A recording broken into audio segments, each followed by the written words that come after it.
Citoyens ivoiriens, citoyens africains, j'espère que vous portez bien. Je suis Aide Citoyen, encore une fois, très heureux d'être là. Aujourd'hui, nous intervenons sur l'interview du président Gbagbo, accordé à la presse nationale et internationale. Nous l'avons visionné un peu en retard pour plusieurs raisons. Aide Citoyen retient un seul élément, puisque le reste a été déjà traité par Aide Citoyen dans ses vidéos précédentes. Il s'agit bien évidemment, n'est-ce pas, de la radiation du président Gbagbo de la liste électorale. C'est un acte assez fort pour la simple raison qu'elle engage le droit du citoyen. Et ma foi, le processus de réconciliation avait pour objet d'effacer la base. Le cas de la Côte d'Ivoire nous intéresse, nous intrigue pour la simple raison que c'est une observation personnelle que Aide Citoyen fait. Cette justice, nous pensons qu'elle a un seul sens. Une crise entre deux personnes, une partie ne peut pas être activée et l'autre, silence radio. Il faut qu'on soit logique. Soit on fait table rase, soit on active les deux côtés. Nous ne pensons pas qu'il serait judicieux de revenir sur ces éléments-là. Parce qu'en vérité, la Côte d'Ivoire a besoin de passer effectivement à autre chose. Aujourd'hui, quelles que soient les raisons, le président Gbagbo doit être défait de toute action judiciaire. C'est cela, aller à une réconciliation. Tout le reste est un jeu politique nuisible, parce qu'elle ne contribue pas à la cohésion sociale.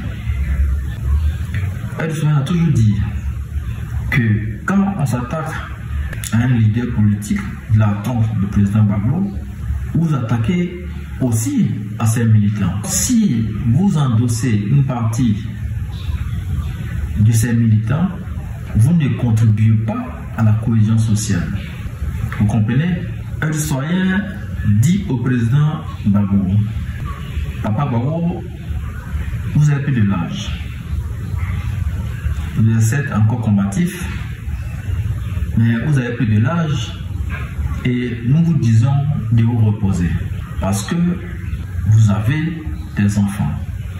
Aide Citoyen n'est pas pro Gbagbo, n'est pas pro PPACI, n'est pas pro Soro, n'est pas pro PDCI, n'est pas pro RHDP, n'est pas pro Alassane, mais pro citoyen.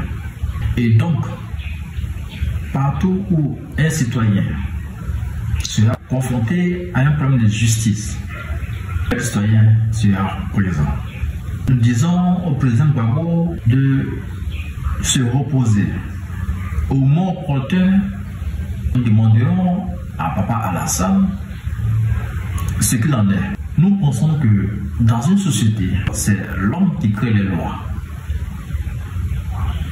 Quand une loi pose un problème, il est naturel soit de la supprimer ou de la modifier pour permettre aux citoyens de vivre ce qu'on peut appeler de vivre ensemble, avec nos divergences.